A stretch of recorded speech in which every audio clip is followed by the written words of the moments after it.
Hi, I'm Siddhi. In this video, I will be giving you a complete roadmap of how to become a designer. And it's not just the random roadmap that you will find on any other random website, but I'll be providing you with a complete guide how to become a designer, what are the skills that you need to become a designer, what are the softwares that you can use, and how to build your case study, what are the ideas of design that you can use in your case study, which will differentiate you from the rest of the people, and how to start your freelancing journey, or maybe how to land a job. What are the most common interview questions that you will be asked in your job interviews, or maybe freelance interviews. So stick with me until the end, because I have a lot of free resources for you guys. So stay tuned. Let's get started. Now, if you want to become a UX designer, then you have three choices. Number one is becoming the self-taught designer. Number two is going with an online course. Number three is going with an offline degree or a boot camp or something. Okay, so I've already made a video about how to become a self-taught designer. You can check it out on my YouTube channel. Talking about offline degree, I would always suggest you can go with an online course instead. If you want to pursue a degree, it's up to you. But sure, it's an amazing choice too. And if you want to go with a course, then I've listed down a few courses in the description box. I've put the link. You can go check it out. I have mentioned free as well as paid courses, which are really, really amazing. All of them are really amazing. So I've put them in the description box, so you can check it out. So now let's talk about what you actually need to learn if you want to become an amazing UI UX designer. And based on this, you can select your course. Okay. So the first thing that you need to learn is user research. Why? Not just how. Make sure that you learn why user research is very important. And your user flows and user journeys, wireframing, sketching, prototyping, color palettes, typography, etc. etc. And while learning a particular software, make sure that you master one software and then go to the others. Okay, for example, if you're a beginner and if you're sticking to Figma for now, make sure that you master everything in Figma, that is auto layout, components, variables, prototyping, everything. And then you can have the basic idea of the other software like Adobe XD or Sketch maybe. But make sure that you have basic idea of other softwares too, because some companies will want you to work with the other softwares, but not just Figma. Not every single company will use that one particular software. So make sure that after you master one software, you switch to the other and have a basic idea of it. This will really help you a lot. Once you're done with a particular course or something, now will be the time to learn to build your portfolio. And I've already made a detailed guide about how to build your portfolio. You can go check this video out. I've put the link in the description box.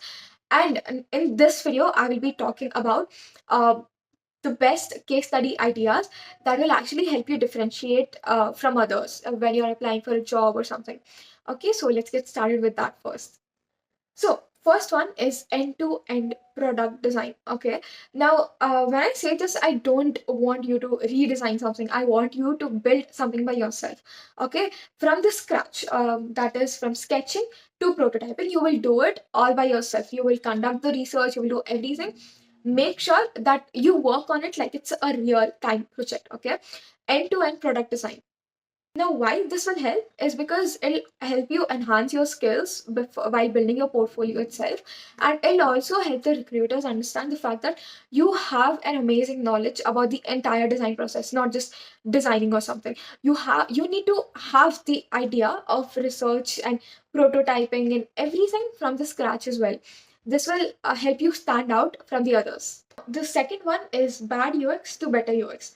This actually helps you stand out from the 90% of the portfolios that recruiters receive, because it actually demonstrates your problem solving skills and how you identify bad UX, which most of the designers miss. Okay, so this is really, really important. You can actually consider it for your case study. It'll help you stand out, trust me. Okay, and it can be a redesign of government websites or your hospital portals or anything.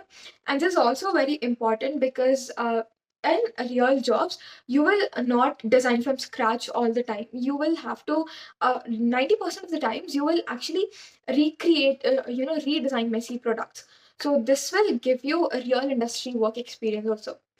If you want more such case study ideas that differentiates you from the others, then I've put the link in the description box. I've made a list of all the case study ideas. You can go check it out.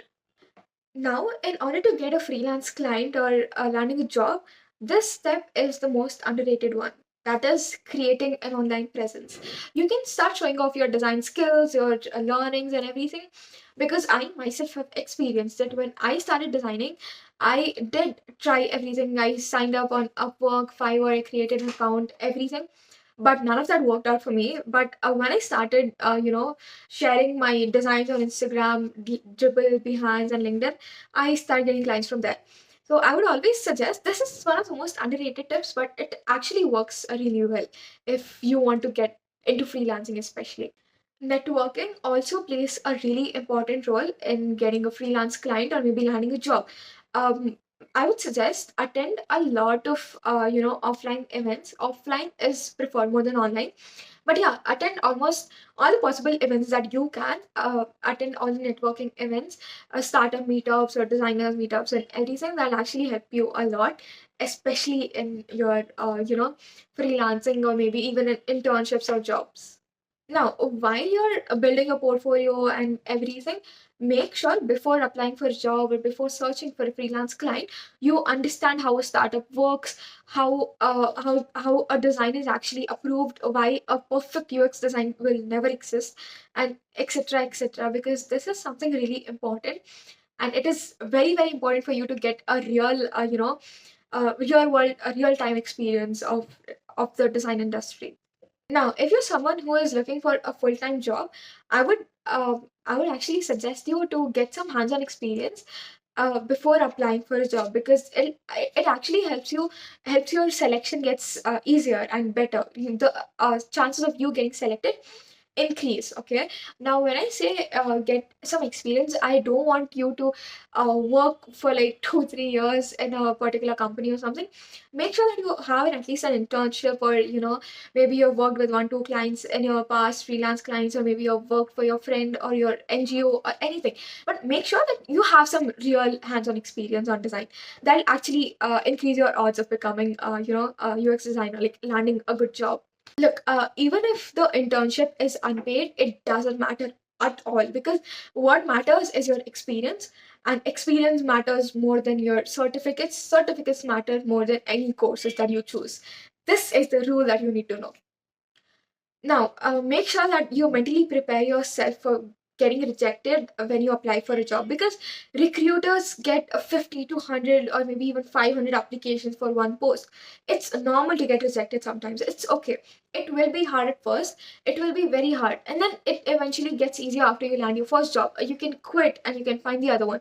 Getting a first job is really hard, but make sure that you don't give up. Now let's talk about the real world skills that you need to have as a UX designer, and this will help you a lot in your interview as well. Okay, so the first one is auto layout. Understanding auto layout and working with auto layout is non-negotiable. Now, the second one is you need to know how to work with components and variables as well. And it's not just about creating a button. You will be able to, work with design systems. Okay, if you understand components and variables and stuff like that. You also need to know how to build design systems and how to work with design systems, because in real jobs you rarely create a design system from scratch. You Most of the times you already design from the existing design system. Okay, so make sure that you have an amazing knowledge of design systems as well. And another thing that you need to be really good at is responsiveness. Creating responsive design is the most important skill that you need to have. Other skills are prototyping. Prototyping is also really, really important. At least make sure that you know the basic prototyping, about how to, create the basic micro animations and stuff. So this was about prototyping, and then another thing that you need to know is hand off to developers. How to actually hand your designs to the developers. How to use the inspect mode and everything. Okay. Now let's come to the last part of this video, that is interview questions that can be asked. Okay, so the first one is tell me about yourself, okay, about you and your journey. They will ask you about how you got into UI UX design, and what was your journey, why did you choose design over the other fields, and stuff like that. They will check your clarity, your thinking, your motive for starting UI UX design, etc. There will be a lot of questions about your portfolios and your previous designs and your case studies as well. So make sure that you're well prepared about that. The questions can be like, walk me through your portfolio, walk me through this particular case study. Why did you choose this particular problem? What were the difficulties that you faced while designing this? And what would you do differently now? And which case study or design that you're really proud of and why? Stuff like this will be surely asked a lot, so make sure that you're ready for this. Other questions that they might ask is, how do you start your UI UX design? What is your process? How do you balance the user needs and the company needs? How do you balance accessibility and your aesthetics? Which one do you prefer more, aesthetics or accessibility? And what would you do if you ever got into a problem in UI UX design? How would you actually face that problem? How would you solve it? They are testing your problem solving and your skills here, your real world skills here, and they will ask you a lot of questions like these. So make sure that you're ready for this too. And there will be a lot of questions like, what are the research methods that you have used so far? Which one is your favorite research method? And how would you take a negative feedback if you ever receive one? How do you validate your designs, etc.? There will be a lot of questions like these. And I have made a list of interview questions, and I have put the link in the description box. You can go check it out. Okay. And if you have any other doubts about the entire roadmap or something, comment down below. I will surely reply. I hope you found this video helpful, and I will make sure to come up with detailed, videos about design systems, components, variables, etc., etc. later in the upcoming videos. Thank you so much. Stay tuned.